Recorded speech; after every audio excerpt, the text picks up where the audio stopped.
aquí reunidos para celebrar el seminario de la Academia de Investigación.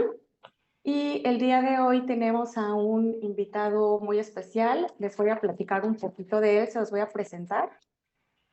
Él es el doctor Marco Sánchez Guerra. Es un científico, consultor y columnista del Universal.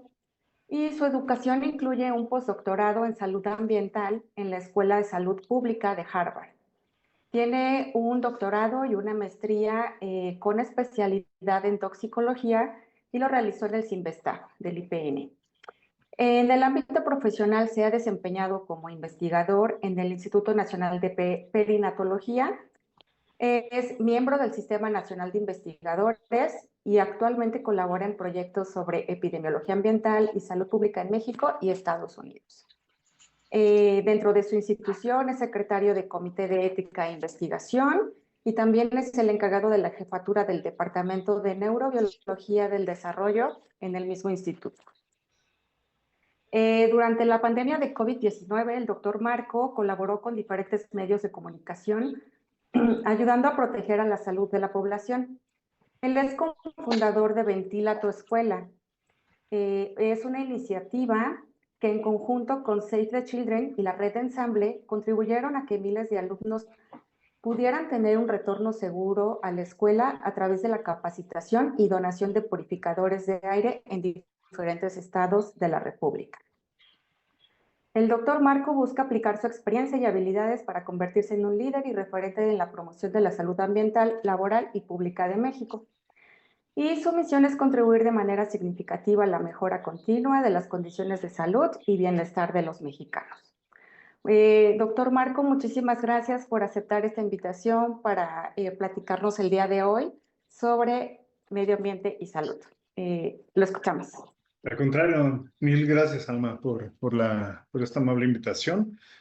También a la Universidad Veracruzana y en particular al Instituto de Salud Pública. Pues es un placer estar aquí con ustedes. Ya nada más una actualización, ya desde la semana pasada ya no estoy como encargado, sino tomé la jefatura del Departamento de Neurobiología del Desarrollo de aquí del INPER. Muchas felicidades. Muchas gracias. Entonces, a mí en las últimas semanas, en los últimos días, me ha gustado mucho empezar con esta diapositiva. Espero que la puedan ver bien. Y la pregunta, digo, no es necesario que nos la contesten, pero sí que se la respondan a ustedes mismos. ¿Qué están viendo en estas 4 fotografías? Del lado derecho, en la parte inferior, podemos ver unos frascos ahí con un símbolo de peligro, de que probablemente es un veneno, que probablemente y podemos inferir que probablemente nos va a hacer daño.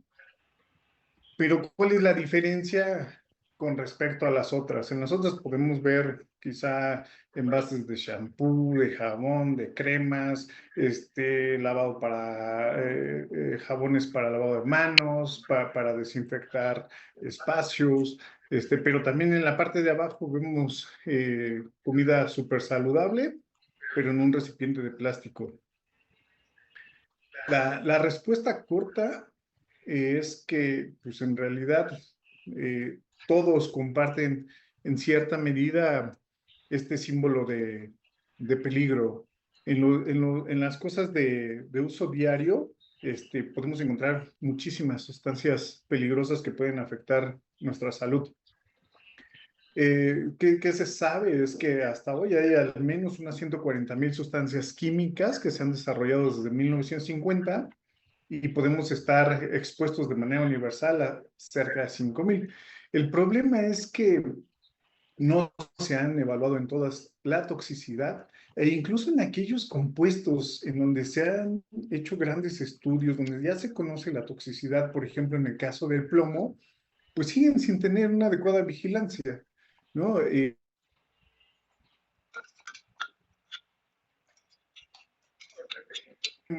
No hay vigilancia, ¿no? Entonces eso pues hace complejo, más compleja la situación. Entonces hay mucho que hacer en temas de salud.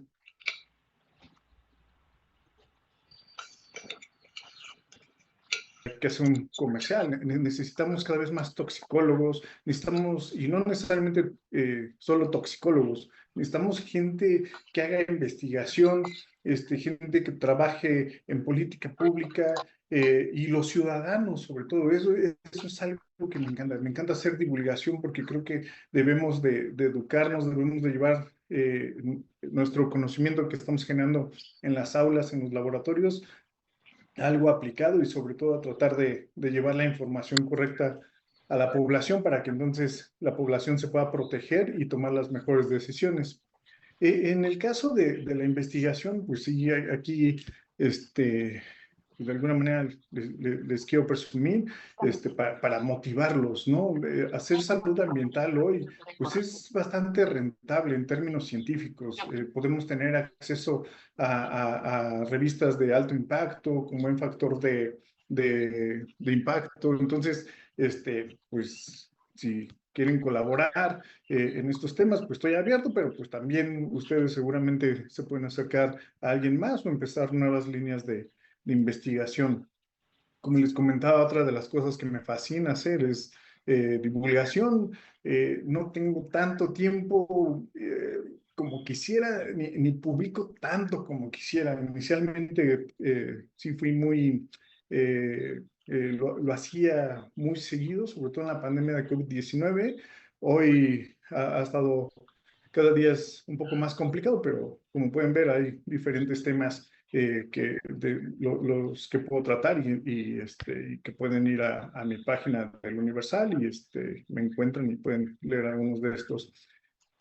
La salud ambiental es súper importante y cada vez toma más relevancia. Incluso el año pasado, en esta revista de las 100 personalidades más importantes en el tema de salud, aparecen dos super investigadoras, Francesca Dominici y Ronnie Levin.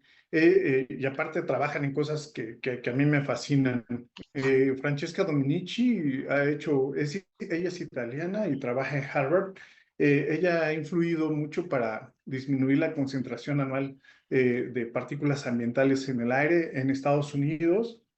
Fue de las que también estuvo muy activa en la parte de COVID, fue la primera que reportó que la gente que desarrollaba, bueno, que se contagiaba de COVID y que además estaba con mayores niveles de contaminación expuesta, entonces aumentaba también la mortalidad. Eh, Luego ha hecho diferentes estudios, también ha visto que las muertes cercanas a las carboeléctricas pues se disparan. Entonces en la COP28 John Kerry la mencionó. Entonces es muy, muy influyente. Pero pues también nosotros podemos empezar a hacer cosas aquí en México. Ronnie Levin también viene trabajando desde hace muchos años. Ella, junto con su esposo Joe Schwartz, trabajan con temas de plomo, exposición a plomo, efectos a la salud.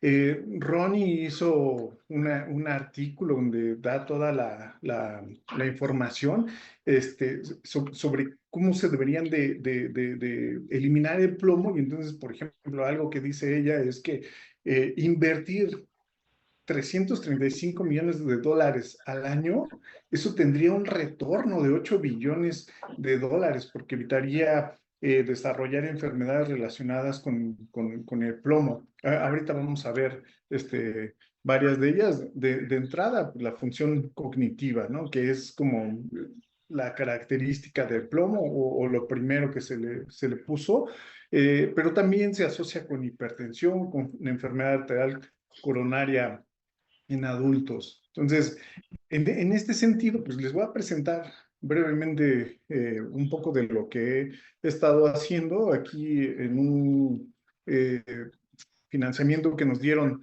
en grupo del CONACYT. Estábamos preocupados por conocer qué pasaba con la exposición crónica de PM2.5 y ozono en el área de la Ciudad de México y una parte del Estado de México, el área metropolitana.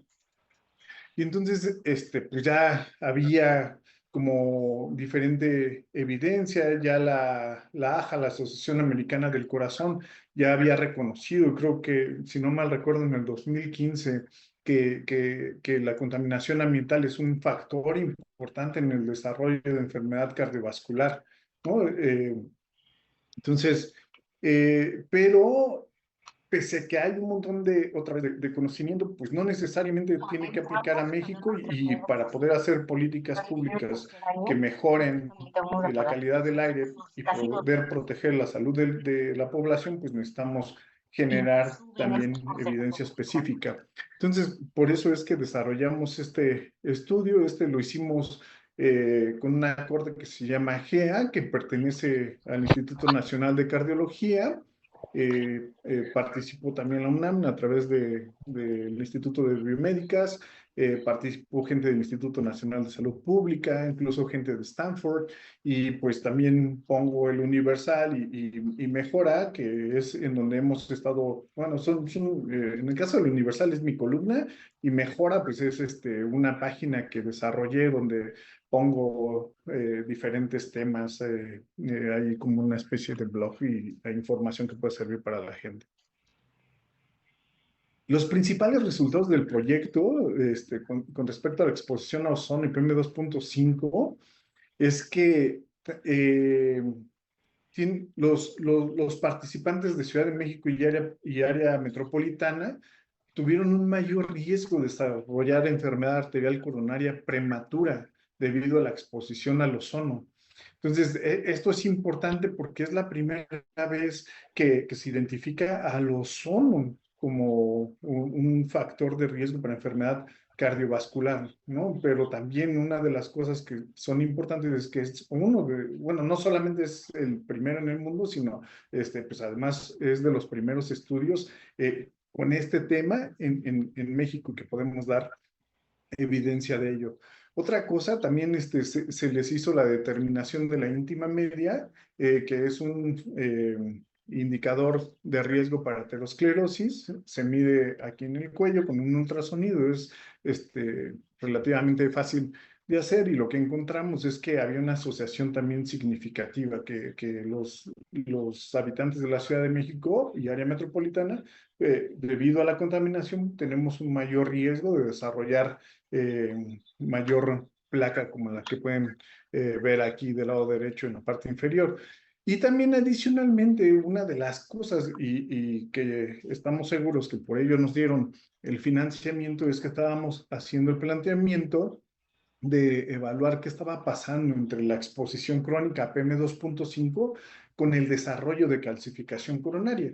Una cosa es medir la placa en las arterias, y otra, ya con un tomógrafo, ver la calcificación de todas las arterias coronarias. En este caso, pues puedo presumir que quizá no hay no hay ni 10 estudios en el mundo haciendo este tipo de investigación. Hasta ahorita los resultados preliminares sí nos hemos encontrado que la exposición a un año, la exposición reciente o relativamente reciente de un año, se asocia con mayor calcificación. Entonces, eso es también otro hallazgo que hemos tenido. Y pues algo que también que me gusta hacer es, bueno, ¿cómo podemos prevenir esto? ¿No? Sí, ¿qué puede hacer el gobierno? Otra vez, necesitamos que las normas sean más estrictas, tratar de poner límites un poco más estrictos, sí, pero lo importante es la vigilancia. Y luego, pues también creo que una de las cosas que tendemos a hacer, no sé si en todo el mundo, pero sí muchos los mexicanos, es pues, que lo haga el gobierno. Y creo que tenemos que dejar de pensar también solo en ese sentido. Y creo que tenemos que empezar a pensar y evaluar qué es lo que nosotros podemos hacer como científicos, como personas en lo particular. Y entonces, en este caso, ¿cómo podríamos disminuir la exposición a PM2.5? Bueno, pues sí, la contaminación está allá afuera, están los carros, están las industrias. En nuestro caso, en la Ciudad de México, pues mucha de la contaminación viene del Estado de México, incluso viene de Hidalgo, de la refinería, ¿no? Con los vientos. Pero ¿qué pasa? nada más me meto a mi casa, cierro las ventanas y entonces se acaba la contaminación. No.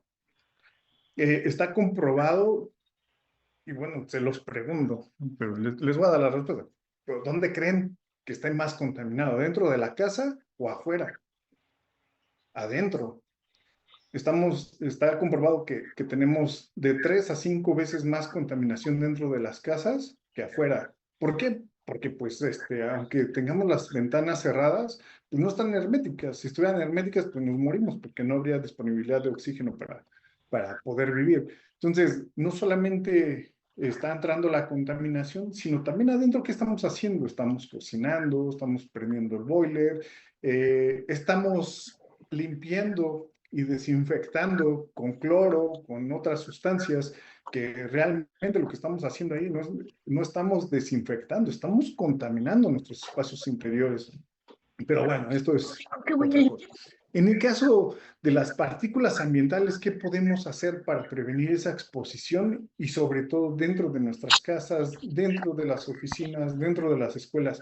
Pues el uso de purificadores ambientales. En este caso, pues ya les comentaba la doctora Alma que estuvimos muy activos durante la pandemia. Fundamos esta iniciativa que se llama Ventila tu Escuela, que junto con algunos compañeros de Harvard se me fueron uniendo, me dijo, ay, ¿cómo podemos ayudar? ¿Qué hacemos? Y, pues necesitamos dinero y entonces empezamos a hacerlo nosotros. Yo empecé a hacer algunos donativos muy pequeños, luego se me unen ellos, empezamos a hacer este tipo de purificadores artesanales. Estos de la izquierda son artesanales. No los patentaron en Estados Unidos precisamente con la finalidad de que fueran de bajo costo y que cualquiera pudiera hacer sus purificadores. Este del lado derecho es un purificador comercial. Eh, Sin duda creo que es más bonito, pero también es más caro, ¿no? Este purificador está en alrededor de 8,000, 9,000 pesos. El filtro es cepa, está por aquí dentro y además pues está padre porque pues hay una pantalla donde nos indica cuál es el nivel de contaminación. En cambio, nosotros pues no son tan estéticos y no tenemos este medidor. Sin embargo, pues el costo es 1/3 de lo que cuesta el comercial, pero también en términos de eficiencia nos sirve 3 veces, es 3 veces más poderoso. Entonces, por eso es que estuvimos donando estos cubos. Son 4 filtros MERV 13 que son equivalente al EPA. Entonces, estos filtros, perdón por la redundancia, filtran 99,999 de partículas ambientales, filtran las partículas del humo del tabaco, polen, ácaros, bacterias, virus que andan en el aire, y pues entonces eso era lo que ayudaba a que pudieran presentarse los niños con un poquito de menos riesgo de infectarse en la pandemia. Pero también estos son importantes porque pues, nos pueden filtrar las PM2.5. ¿Y por qué es importante, ¿no? En las empresas, por ejemplo?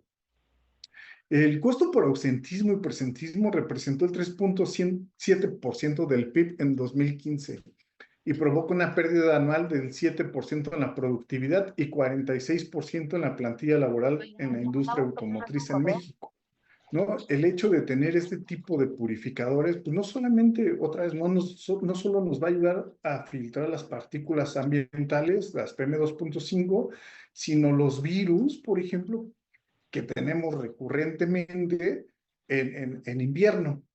Influenza, el virus sincicial, eh, eh, y algunos otros. Entonces, y en estas épocas, pues hay un montón de contagios y entonces, pues la gente no solamente se siente mal, sino además deja de ir al trabajo. Y en este sentido, pues no solamente se sienten mal, es muy frecuente que tengan que desembolsar dinero de su bolsa para pagar médicos, para pagar medicinas, y entonces pues ahí hay una afectación económica al individuo.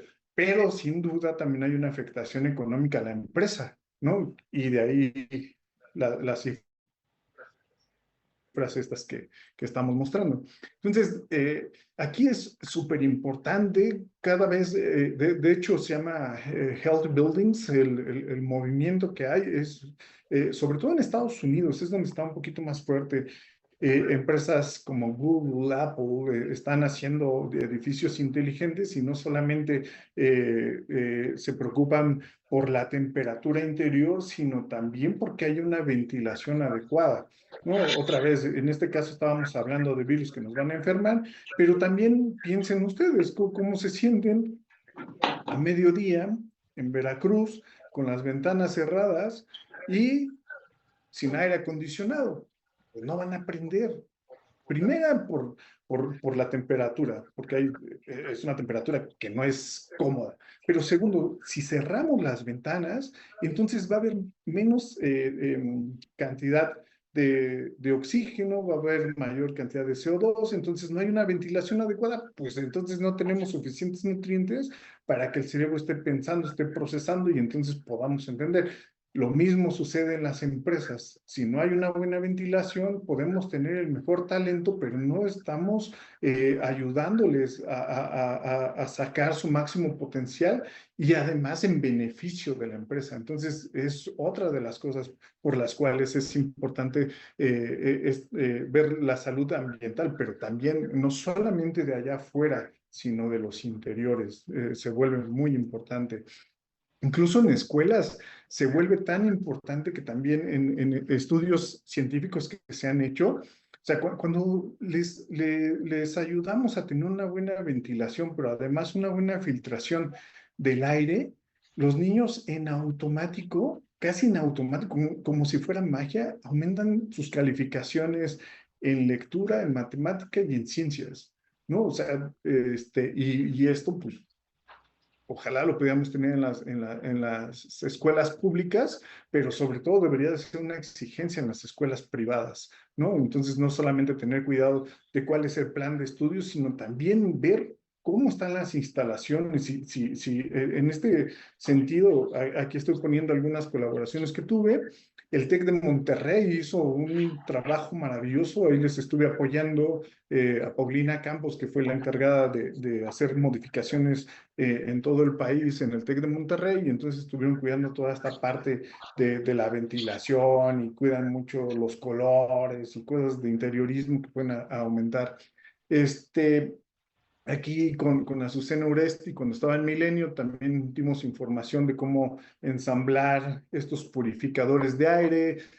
Incluso aprovechamos el tiempo para poder hacer una evaluación de la calidad del aire y la verdad es que era envidiable. Ella de alguna manera estaba un poco eh, ¿cómo se dice? Espantada de que no fuera a haber una buena ventilación y que apareciéramos en horario estelar diciendo, oye, esto está mal, pero no, afortunadamente tenían muy buena higiene en las instalaciones.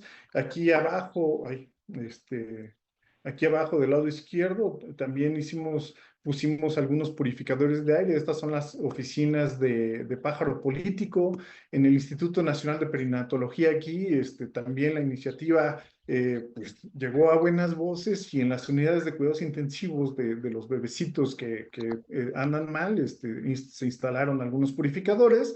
Y de aquí del lado derecho estoy con mi tocayo, con Marco, dando capacitaciones en las escuelas para el uso de estos purificadores. También algo que aprendimos es que no nada más, no es nada más importante donar, sino se tiene que dar la información correcta para que entonces los puedan usar y que sean eficientes. Luego en otro, les decía, pues también una de las cosas que me apasionan y que últimamente me tienen con mayor pasión, con esa pasión encendida, es el plomo.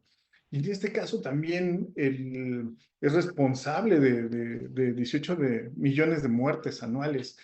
Y algo positivo es que en el 2023 la Asociación Americana del Corazón ya lo puso como un factor de riesgo cardiovascular. Entonces también tenemos que estar viendo sobre la exposición a plomo. Eh, el año pasado, bueno, hace unos días, Ana Navas, la jefa del Departamento de Salud Ambiental de Columbia en Nueva York, nos dio una plática, y hace un año ella también nos dio un seminario y estuvo padrísimo. Ahí presentó un caso de una persona que tenía problemas cardiovasculares y diabetes, y los dedos del pie ya había perdido dos, y del dedo gordo estaba negro, estaba súper hinchado y estaba por perderlo, pero pues a alguien se le ocurrió medir el plomo, se dan cuenta que está súper alta, le dan terapia de quelación, le salvaron el dedo. Entonces, de ahí también se ha empezado a documentar que es súper importante que en la gente que tiene problemas cardiovasculares y o diabetes, que además es una condición o unas condiciones muy frecuentes en población mexicana, pues también deberíamos de otorgarles ese servicio, ¿no? Se ha visto en pacientes que fueron infartados, que si se les disminuye la exposición al plomo, entonces el riesgo de un reinfarto disminuye. Pero también algo que se ha visto y que pues, creo que es una muy buena noticia es que si están altamente expuestos a plomo, y se les disminuye la exposición, entonces pueden vivir un poco más en comparación con aquellos que no se les hizo la intervención. Entonces, aquí esto es en adultos en general, pero también aprovechando una corte que se lleva a cabo aquí en el instituto, pues estábamos pensando, bueno, ¿qué pasa, no? Con los niños a tempranas edades. Ya teníamos un antecedente en el caso de niños de Zimapán, donde se vio que la exposición a fluoruro incrementaba el diámetro íntima media carotidio en niños de 8 a 12 años, si no mal recuerdo. Entonces, pues quisimos estudiar, aprovechar esta corte, que donde teníamos ya datos de exposición prenatal a plomo, y ver qué era lo que pasaba después. Y además en el sentido de que pues seguramente han estado escuchando ustedes de que la programación fetal es súper importante. No, hace unos días estaba leyendo un artículo, una entrevista que le hicieron a mi ex asesor en Harvard, que por cierto hoy es el decano de la Escuela de Salud Pública de Harvard, Andrea Baccarelli, y decía, en Estados Unidos, ¿cómo se llama? Se llama healthcare. ¿Y qué es lo que hacen en general las instituciones de salud? ¿Cuidado de la salud o cuidado de la enfermedad? Y hoy estamos en el cuidado de la enfermedad.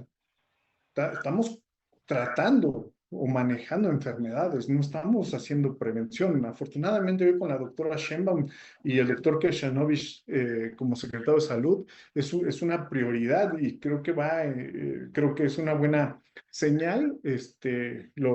Lo aplaudo y creo que deberíamos de ir en ese sentido. Entonces, por eso es que es necesario no esperarnos a que aparezca la enfermedad, sino desde el periodo prenatal empezar a cuidar, por ejemplo, en este caso, de las exposiciones ambientales. Aquí me voy un poquito más rápido. Puse varios temas que me parece que son importantes. Aquí, otra vez, a los niños de entre 8 y 12 años les medimos el diámetro de la íntima media carotidia, y a sus mamás también. Aquí lo que les muestro son los porcentajes de exposición. En México tenemos una normativa donde se considera que un nivel de plomo en sangre de 5 microgramos por decilitro es tóxico, ¿no? Se considera que la persona está intoxicada por plomo. Sin embargo, en Estados Unidos el límite es de 3.5. Y ahora, datos recientes de la ANSANUD nos muestran que el 17.4 de los menores de 5 años en México están intoxicados por plomo. Sin embargo, si consideramos el límite de Estados Unidos de 3.5, prácticamente se va al doble, ¿no? Y en lugares como la Ciudad de México y el Estado de México, el nivel de toxicidad es del 30%. Entonces, y si lo ponemos en 3.5, estamos hablando de que prácticamente 2 de 3 niños y seguramente la población en general estamos expuestos a altas concentraciones de plomo que no son buenas para la salud. Y de hecho no hay límite de concentración segura de plomo. El plomo es algo que no debería de existir dentro de nuestros cuerpos. Y aquí pues, lo interesante son estas figuras. Aquí lo que hicimos la evaluación, ya les comentaba, tanto en los niños como en las mamás. Las mamás son los círculos rosas y los niños el triángulo. Y lo que podemos ver es que las mamás tienen mayor riesgo de desarrollar placa, sí, debido a la exposición prenatal al plomo y 8 o 12 años después. Entonces, este es un signo de alarma. Y evaluando a los niños entre 8 y 12 años, pues no encontramos absolutamente nada, ¿no? Aquí, bueno, niños, refiérase a niños y niñas, al grupo. Este, no vimos nada, pero a la hora de hacer una estratificación y evaluar solamente niños y las niñas, ¿qué estamos viendo? Estamos encontrando que no hay efecto en las niñas, estos círculos rosas, pero sí estamos viendo que los niños tienen un mayor riesgo de desarrollar mayor placa entre 8 y 12 años después del nacimiento, ¿no? Y lo vemos en diferentes medidas de la íntima media. Entonces, pues creo que, bueno, esto es un artículo que estamos escribiendo, todavía no lo publicamos. Y luego, posteriormente, pues algo que quisimos ver es también jugar con estos cortes de 3.5 y 5 microgramos, y a 3.5, que es el considerado como de intoxicación por plomo en Estados Unidos, pues no vimos absolutamente nada, ni en los niños en general, ni en las mamás. Y en el caso de cuando hacemos la partición o considerando la normativa mexicana, vemos que sí ya hay una afectación. En este caso en las mamás, y aquí podemos ver que hay una tendencia a que se vuelva significativo en los niños. Entonces, esto, pues, ¿en qué se debe de traducir? Pues que tenemos que seguir cuidando la normativa de que tendríamos que cambiarla no de 5 a 3.5, y por ahí escuché que estaban trabajando en proponer que el límite máximo pudiera ser de 1 microgramo por decilitro en sangre en México, lo cual está bien, pero también eso es un problema en política pública, porque en Estados Unidos, y ahora yo también lo estoy haciendo aquí en México, hay un equipo que se llama LedCare, que a partir de sangre capilar del dedo con 50 microlitros podemos hacer una determinación de plomo. Desafortunadamente el límite es de 3.3, y si restringiéramos a 1 microgramo por decilitro, sí es posible medirlo, pero ya tendría que ser en un laboratorio especializado donde el costo podría ser mayor y aparte tampoco es inmediato. Entonces, creo que sí, cuando hagamos política pública, sí son cosas que tenemos que considerar, o de los diferentes factores que tenemos que considerar. Además de que, pues no solamente, otra vez, no solo basta con establecer límites, sino cómo los vamos a vigilar, cómo vamos a hacer el monitoreo, y además, cómo vamos ¿cómo se dice? A actuar en caso de encontrar altos niveles. Aquí también ya lo hago, o lo hicimos viendo solamente niños o niñas. En el caso de 3.5, ya podemos ver una asociación marginal en los niños nuevamente, y en el caso de las de, del D5, pues ya son más las alertas. Entonces también, otra vez, esto es evidencia que nos puede ayudar a mejorar las políticas públicas. Ok. Entonces, las conclusiones aquí es que la exposición a plomo durante el tercer trimestre se asoció con un incremento en el riesgo de desarrollar mayor placa en las mamás, niveles de plomo en sangre al nacimiento mayores a 5 microgramos por decilitro se asocian con mayor IMT máximo en las mamás. La exposición a plomo en tercer trimestre se asoció con un incremento en el riesgo de desarrollar mayor placa máximo y promedio en niñas pero no en los niños. También ahí tenemos que trabajar para ver cuáles son los mecanismos o por qué esta susceptibilidad en los niños y no en las niñas. Entonces, y bueno, vaya a trabajar mucho. Al respecto, pues aquí les adelanto algo que estoy tratando de hacer, dadas estas implicaciones, pero además, como pueden ver, esto yo lo veo como una oportunidad.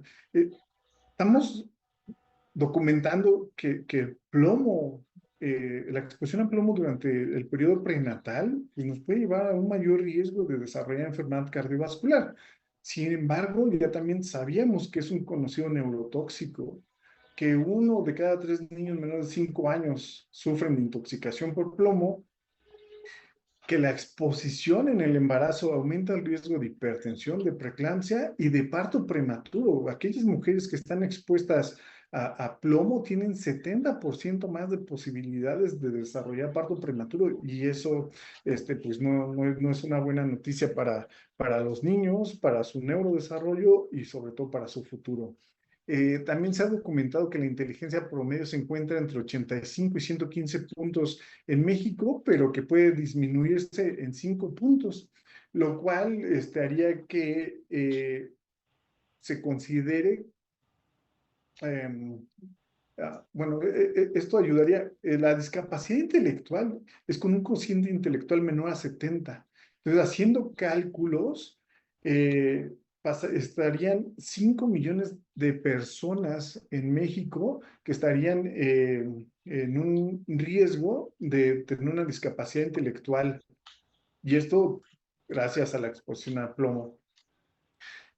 Y además algo como muy importante, tanto para el gobierno como para nosotros y para las empresas, es que se ha calculado que el impacto de la exposición a plomo es de 33,000 millones de dólares, que representa casi el 3% del Producto Interno Bruto. Entonces, por eso es como súper importante pensar en la programación fetal, de atender a las embarazadas, no solamente que tengan más visitas con el ginecólogo, sino que también les pudiéramos ofrecer el servicio de exposición a plomo. ¿Por qué? Porque pues esto va a afectar a los niños. Entonces, incluso algo de lo que estamos planteando aquí en México es que se desarrolle la pediatría ambiental. Y este término pues no es nuevo. Esto es algo que ya se está haciendo en Estados Unidos, que se hace en Mount Sinai, en el Children's Hospital de Boston, que pertenece a la cadena de hospitales de Harvard. Este tipo de servicios ya se hacen, ya se dan en Estados Unidos, entonces, ¿por qué no hacerlo aquí en México? Entonces, uno de los planteamientos que le he estado haciendo a la doctora Sheinbaum es de que se debería de medir el plomo en todas las embarazadas en instituciones públicas. Y otra de las cosas que pues estoy haciendo es que pues también toda la población pudiera tener acceso y entonces estoy ahora en contacto con diferentes hospitales privados para poder ofrecer este tipo de cosas y entonces pues proteger a la población en general. Y bueno, entonces aquí las perspectivas que he tenido con todo este trabajo, al departamento que hoy es Neurobiología del Desarrollo, le vamos a cambiar el nombre a Neurodesarrollo y Salud Ambiental, que es parte de lo que hacemos y que se ha venido haciendo, de hecho, por años. Algo que es de suma importancia es empezar a programas en escuelas de medicina, pero también en los institutos de salud, donde se empieza a considerar los contaminantes como factores adicionales o detonantes de enfermedades. De hecho, también es súper importante, no solo para la prevención y el desarrollo, sino para el manejo de las enfermedades, ¿no? No estoy hablando de eso aquí hoy, pero publiqué un artículo en el Universal de los desinfectantes. Aquí el comercial es que cuando cumplen detergentes para lavado de manos, por ejemplo, que no tengan triclosan, que no sean antibacteriales. Eso lo que están haciendo es aumentar la resistencia antimicrobiana. Y eso está documentado tanto en Estados Unidos como en Europa, que cuesta miles de millones de dólares al año.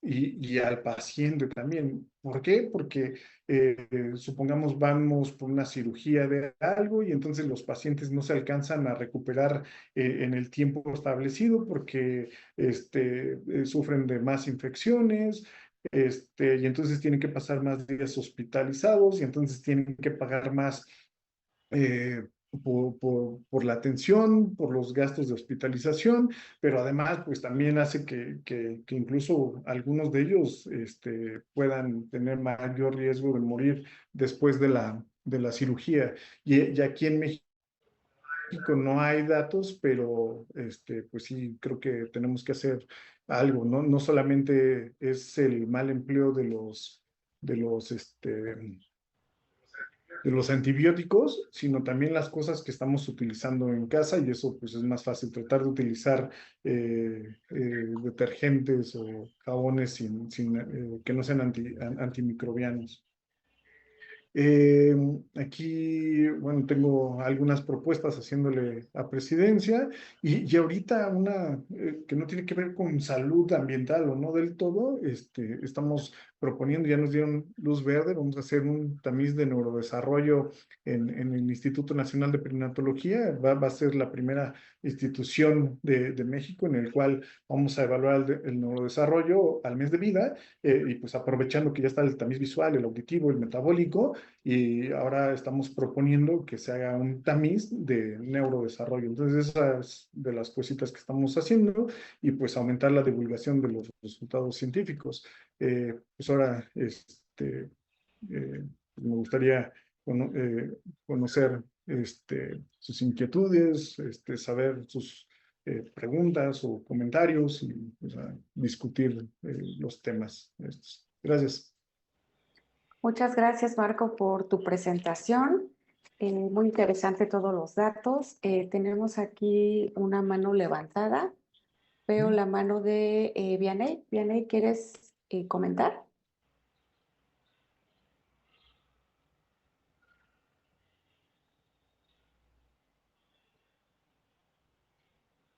No se escucha. No, no se escucha, no te escuchamos, Vianey. Y ahora Ya te escuchamos.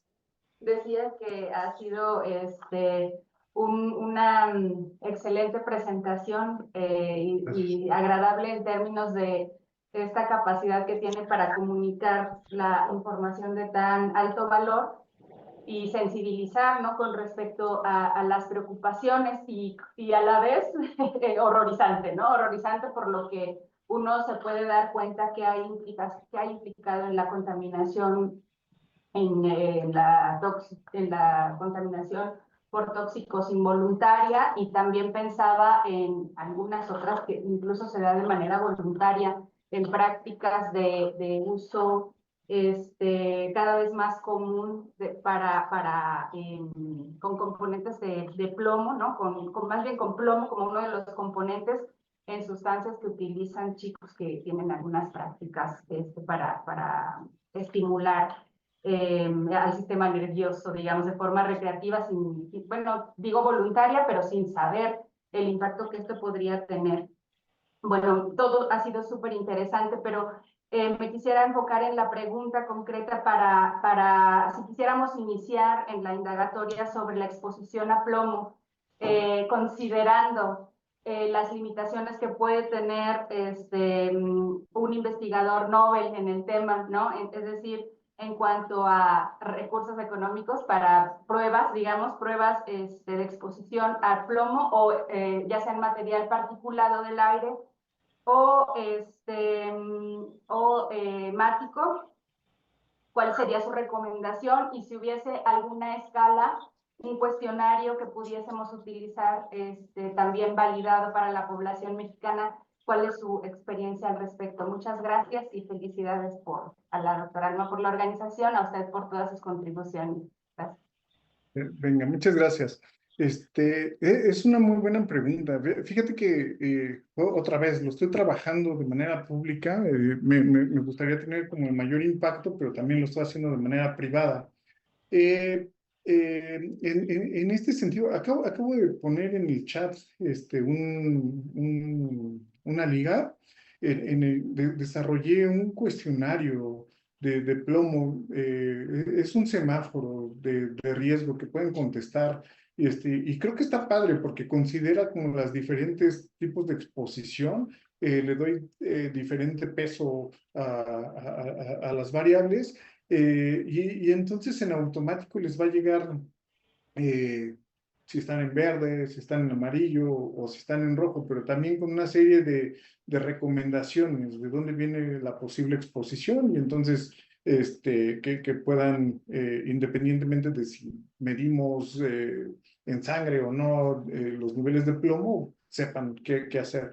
Entonces, aquí lo primero que también hay que saber o que he estado viendo es que la exposición, bueno, en datos de Ensanud nos dicen que la principal fuente de exposición no ocupacional es por el uso de barro vidriado, ¿no? Es la principal. Entonces aquí la invitación es a que no usen nada de barro. Hoy en día ya podemos encontrar barro que está certificado y que es libre de plomo. Si les gusta el barro, si les gusta cocinar, traten de conseguir estos que son libres de plomo. Pero también en las evaluaciones que he estado haciendo, y bueno, ya se había documentado, otra fuente de exposición a plomo son los tatuajes, ¿no? Y en las personas que yo he estado haciendo la evaluación, es donde me ha sorprendido que no consumen plomo, que no consumen plomo, que no utilizan barro. Y las personas que he evaluado que están con muchos tatuajes son los que me han salido más altos. Entonces también ese es otro de los problemas. Entonces algo que podemos hacer es tratar de consumir más verduras con calcio, con hierro, para que en el caso de que tengamos altos niveles de plomo, sobre todo en sangre, pues ese calcio, ese hierro esté disponible en la sangre y entonces sea más fácil eliminar el plomo. Y esto es súper importante, ¿no? También porque el plomo se parece mucho al calcio. Y entonces uno de los problemas que tenemos con esto es que no importa si hoy no estamos consumiendo esto, pero si salimos altos en plomo, podría ser un indicador de que en algún momento estuvimos expuestos, se fijó el plomo al hueso y hoy se está liberando. Es el caso un poco más particular de las mujeres durante el embarazo, donde hay una descalcificación para proveer al feto de calcio y que pueda formar el esqueleto. Sin embargo, si también tenemos plomo en el hueso, pues no solamente va a haber liberación de calcio, sino también de plomo. Entonces, de ahí la importancia de estar monitoreando, sobre todo en las personas que están embarazadas, pero también fíjate que todos nos vamos descalcificando con la edad, pero en ustedes es un poco más, eh, ¿cómo se dice? Más fuerte esta descalcificación a cierta edad. Entonces, también cuando estamos midiendo el plomo, esa puede ser una alerta secundaria que no necesariamente están expuestas hoy, y pudiera ser un indicador indirecto de que están sufriendo una descalcificación. Entonces, este cuestionario, contesten, ¿no? Y van a tener la información de cómo andan. Muchas gracias por la respuesta. Muchas gracias, Yaney, por tu participación. Tenemos levantada la mano de la doctora Edith y la escuchamos. Adelante, doctora Edith.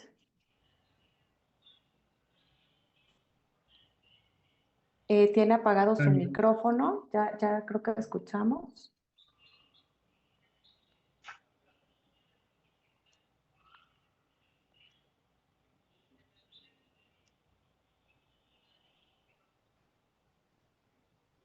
Doctora Edith, sí puede desbloquear prender su micrófono.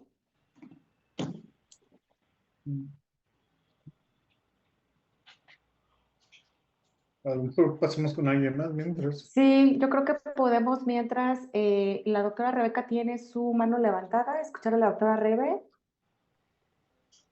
Hola, sí, ¿qué tal? Buenas tardes. Muchísimas gracias por la palabra. Muchas felicitaciones para el doctor Sánchez Guerra. Un placer escucharlo. Inmediatamente terminando su ponencia, abrí mi ventana porque es realmente importante lo que usted divulga. No nada más difunde, ¿no? Sino también la divulgación es una de nuestras áreas de oportunidad para todos los científicos. Yo tengo dos preguntas. La primera es en relación, supongo que sí ya se ha terminado, el mecanismo celular y molecular por el cual el plomo llega a formar o facilitar la formación de las arterias, de la calcificación, no sé si de los ateromas en sí. ¿Cómo es que se procesa esta parte? Si de alguna forma muy resumida me lo puedo comentar seguramente. Y la segunda es, sus proyectos se han centrado principalmente en la zona metropolitana de Ciudad de México. ¿Hay algo parecido al interior de la República? Puesto porque también nosotros de alguna manera tenemos fábricas largas, etcétera. Y pues contaminantes de las zonas que ahora se consideran rurales, pues también están afectándose. Entonces, ¿hay algo al respecto? ¿Cuál sería su respuesta? Muchas gracias y nuevamente felicidades. Muchas gracias. Sí, con respecto a los mecanismos, están bien documentados y son diversos.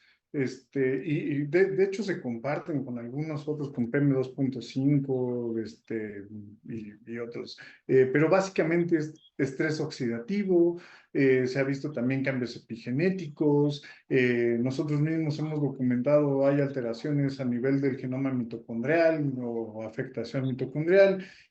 Y las interleucinas, sí, está ahí más o menos descrito entre los mecanismos. Y en el caso de los estudios, sí, me he enfocado un poco más, al menos en México, en Ciudad de México y área metropolitana. Es un tanto más fácil para nosotros hacerlo aquí, aparte de que pues, estamos en una de las ciudades más contaminadas, pero también de las más pobladas. Entonces eso permite una mejor logística. Pero sí, sin duda es importante. Y bueno, sí he trabajado en Veracruz. En Veracruz trabajé en Coatzacoalcos. Esa fue mi tesis de doctorado. Y ahí encontramos que había Ay, esto es del doctorado, entonces, ¿qué encontramos?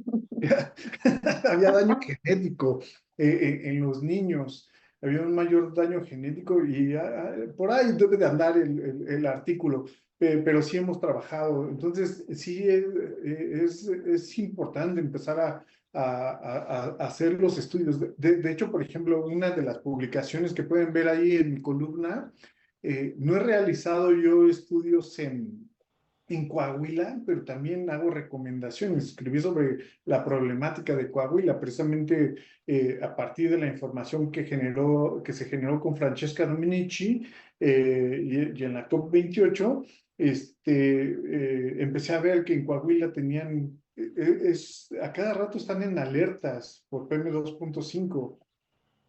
Y entonces me puse a revisar y creo que tiene mucho que ver con las carboeléctricas, ¿no?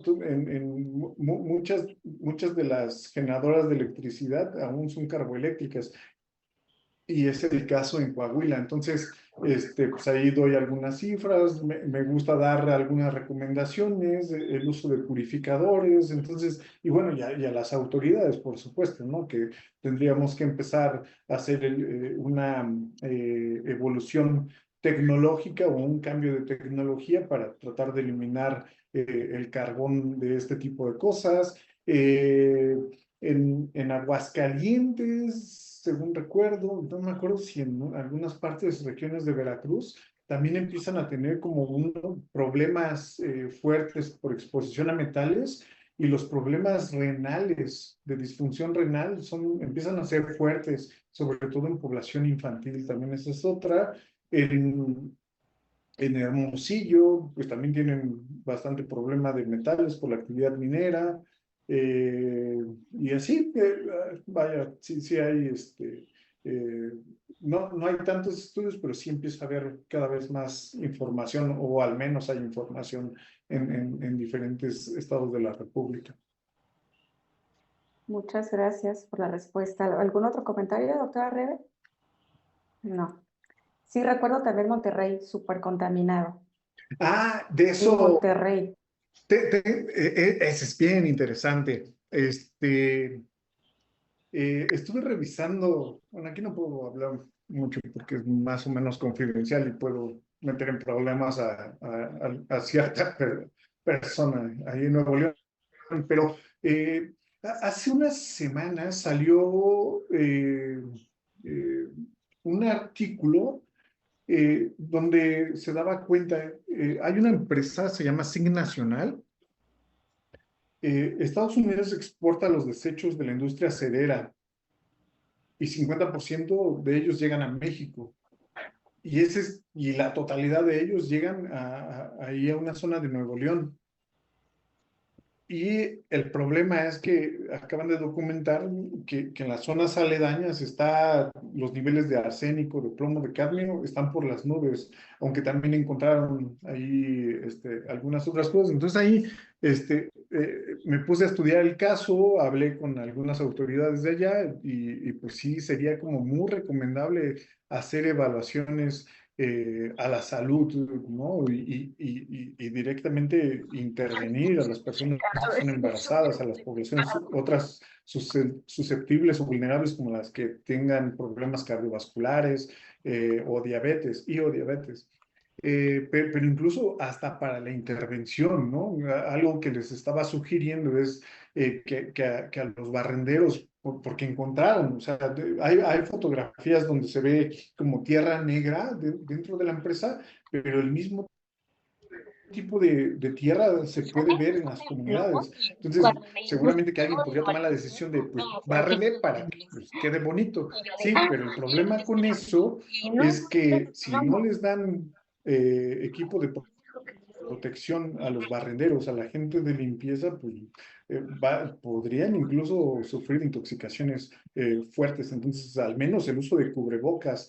Y aquí, pues, es jugar con riesgo. Lo ideal serían cubrebocas, ya se me olvidó cómo se llaman. Ya, 95. Mascarilla. Los cepa, los clínicos, pero si no los tienen, al menos un pañuelo, un cubrebocas de tela, sería ideal. Pues ahí, eso es una parte. La otra habría que ver, y tengo la columna pendiente, pero es sobre este tema. Otra de las cosas que son de preocupación es que al parecer los residuos están a cielo abierto y pues entonces eso seguramente es lo que está permitiendo la dispersión. Y algo que habría que evaluar es ver si los suelos son los aptos para poder tener esto ahí, que no debería de estar ahí, porque no, pues la contaminación no solamente va a ser local, lo que va a provocar es que haya una lixiviación en el caso de que no haya un suelo adecuado de estos residuos y entonces se contaminen los mantos freáticos. Y hay que recordar que las zonas industriales generalmente se asientan en lugares donde la disponibilidad de agua es muy buena, ¿no? Entonces, pues ahí no es nada más el problema de una empresa, sino podría ser no solamente de las poblaciones alrededor, sino también de las otras empresas que hacen uso de las aguas, ¿no? Entonces, sí, tienes razón, Alma, ese era otro buen ejemplo de una problemática ambiental. Perfecto. Sí, pues muchas gracias, Marco. Escuchamos ya por último a la doctora Edith y después al doctor Jaime. Doctora Edith, adelante. Sí, muchas gracias. Sí, disculpa, pero tuvo que venir Alexis. Bueno, yo tengo 2 comentarios y una pregunta. La primera, Veracruz tiene el primer lugar, aunque no están muy registrados, en alfarerías. y solamente registramos como 20. Entonces, que estaban libres de plomo. Pero la gente le gusta el barro vidriado, entonces tendríamos que comenzar con un programa de educación para la población en general. Ese es mi comentario. El segundo, prácticamente todos los ríos de Veracruz están contaminados porque, como acaba de decir Marco, donde están los ingenios, después de que pasa la zafra, lavan con un montonal de químicos y el agua va directo al río. Nos tocó sanear el río Blanco, que ya no era blanco, era color tamarindo, agua de tamarindo, porque realmente estaba súper contaminado por todas las industrias que hay, no propiamente en Río Blanco, sino en todo donde están ubicadas las textileras y todo lo que hay ahí alrededor. Bueno. Sí, Y la las otra. textileras es un problema horrible para el medio ambiente. No, claro. ¿Qué se podría hacer en el río Coatzacoalcos? Porque hasta donde yo me quedé, no se había hecho ni siquiera el intento de la limpieza, como se hizo en Río Blanco, que sí se certificó por agencias internacionales que estaba ya libre de contaminantes, pero no se pudo con Coatzacoalcos por la resistencia, no tanto de los particulares, sino de Pemex. No tanto de los particulares, sino... Sí, y la Comisión Federal es otra. Ahí en Xcaret tiene un montonal de cosas enterradas de tóxicos que están casi ya flor de tierra. Es un problema para las empresas de gobierno, que no puede uno actuar con ellos y menos con lo que tenga que ver con empresas que son voy a balconear a la Secretaría de la Defensa Nacional. Tiene empresas de constructoras de zapatos, de telas y de todo, que también contamina y nadie puede entrar a supervisar ahí. Sí, totalmente de acuerdo. Yo creo que una de las cosas que podemos hacer otra vez sí es exigir al gobierno y tratar de visibilizar este tipo de cosas, ¿no? Esa es como mi labor precisamente, o en lo que he estado enfocando mis esfuerzos, ¿no? Que la gente conozca, que se pueda proteger, pero también desde lo particular. ¿Qué podemos hacer? Sí, Pemex está contaminando, la CFE, la empresa de al lado, la de frente, pero también nosotros estamos contaminando en gran medida. Todos los, el cloro, el pino, el Lysol, todas estas cosas en realidad no las necesitamos, ¿no? Los virus, las bacterias, simplemente lavarnos las manos con agua y jabón es suficiente. Y no solamente estamos previniendo, bueno, lavándonos para prevenir enfermedades, estamos dejando de contaminar nosotros. Somos 50 millones de mexicanos, ¿no? Sí, la empresa está de frente está contaminando, pero ¿qué estamos haciendo? 130 millones de mexicanos, ¿no? Si 1 millón, 2 millones, 3 millones estamos comprando Lysol, estamos ayudando a una empresa a contaminar, pero además nosotros estamos ayudando a contaminar esto, ¿no? Entonces, creo que también es importante este tipo de pláticas, este tipo de charlas para que hagamos conciencia desde lo individual. Y pues digo, uno, pues no pasa nada, pero no olvidemos que en masa estamos súper contaminando. Pero sí, es una realidad y creo que tenemos que hablar cada vez más de esto y en algún momento las autoridades tomarán las riendas, porque pues además el hecho de que sean autoridades no quiere decir que tienen filtros en la boca, en la nariz y en todos lados y que ellos no están expuestos, ¿no? O sus familias. Entonces, esto es algo que nos hace daño a todos. La contaminación, de hecho, tampoco es local, ¿no? En muchos de los casos, yo lo mencionaba ahorita, muchos de los problemas que tenemos en Ciudad de México es porque vienen de la termoeléctrica de Hidalgo, de varios kilómetros Sí, fuera, ¿no? Entonces, creo que sí tenemos que tener cada vez más conciencia e incluso empezar desde lo particular. Gracias. A usted. Gracias, Marco. Gracias, doctor Alma. Escuchamos ya por último al doctor Jaime. Muchas gracias, muy buenas tardes.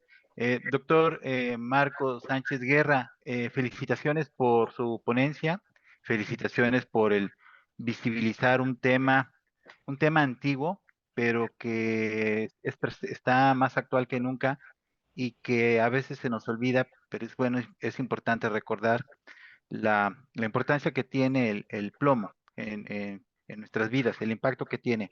Doctor, estoy revisando el cuestionario que nos compartió para medir el riesgo. Es un cuestionario muy interesante. Eh, Medir el riesgo a través de cuestionarios es un trabajo muy arduo, es difícil a veces, sobre todo cuando la exposición es dinámica, cuando la exposición es crónica, y esta no solo se puede medir en ausencia o en presencia, sino también habría que medir su magnitud, su intensidad y su frecuencia. Tengo problema para contestar dos preguntas y quería su orientación para contestarlo de la mejor manera. Aunque creo entender el sentido de la pregunta, quería escuchar su opinión. La primera dice lo siguiente: ¿utilizas loza de barro vidriada, ollas, platos para cocinar o servir alimentos? Las opciones son sí, frecuentemente, sí, ocasionalmente o no. Pero supongo que también es importante considerar esta variable en términos de lo histórico. Es decir, hoy día podríamos no estar utilizando este tipo de utensilios, pero quienes vivimos en el medio rural, en nuestra niñez, sobre todo quienes provenimos de un medio rural, como fue mi caso, en un pueblo cerca de Córdoba, en casa todo eran ollas y platos de barro, ¿sí?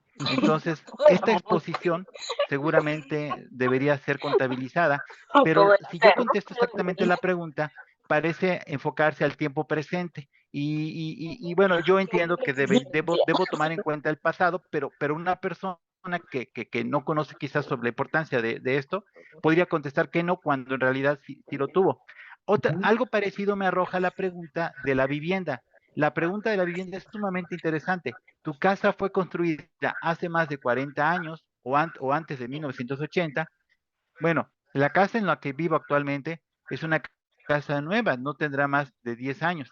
Sin embargo, nuevamente, si me remoto al pasado, yo viví en una casa antigua en donde seguramente se utilizaban pinturas con plomo. Entonces, solo quería preguntarle si en estas respuestas tenemos que considerar antecedentes,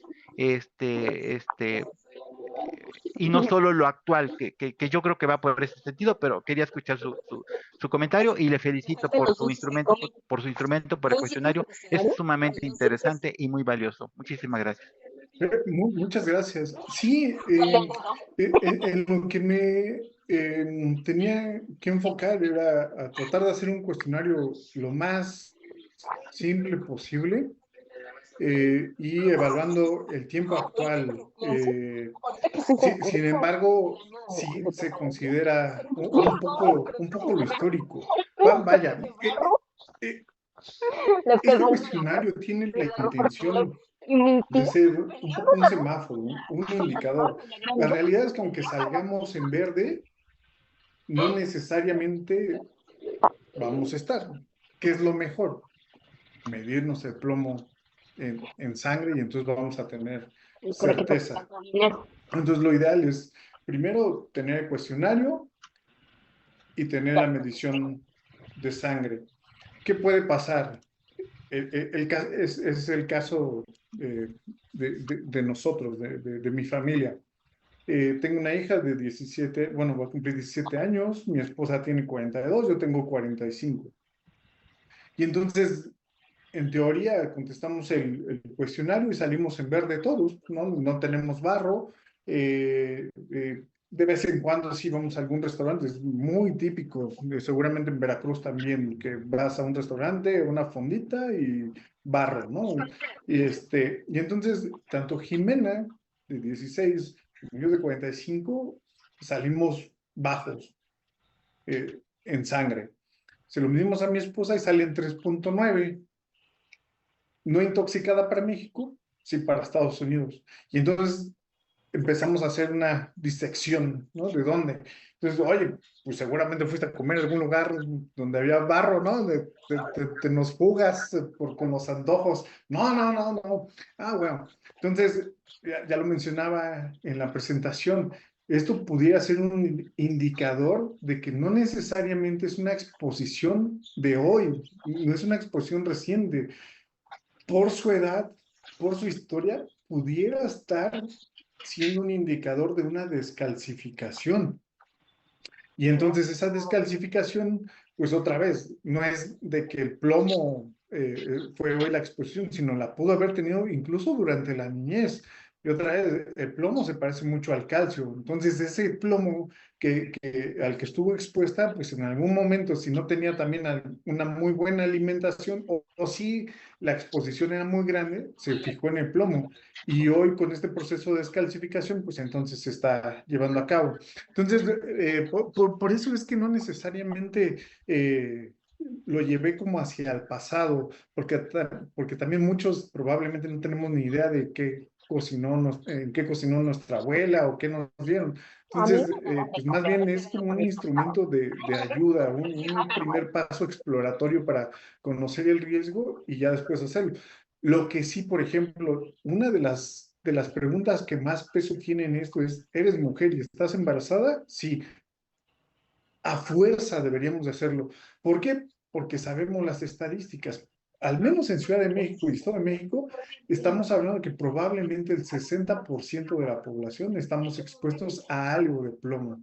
Entonces, hay que cuidar las poblaciones vulnerables. Entonces, ahorita mi meta es que esto se pudiera hacer, y no en toda la República, porque también, por ejemplo, en lugares como Sinaloa, es el más bajo o prácticamente no hay exposición a plomo en Sinaloa, pero sí en Veracruz, pero sí en Puebla, pero sí aquí en Ciudad de México, Estado de México.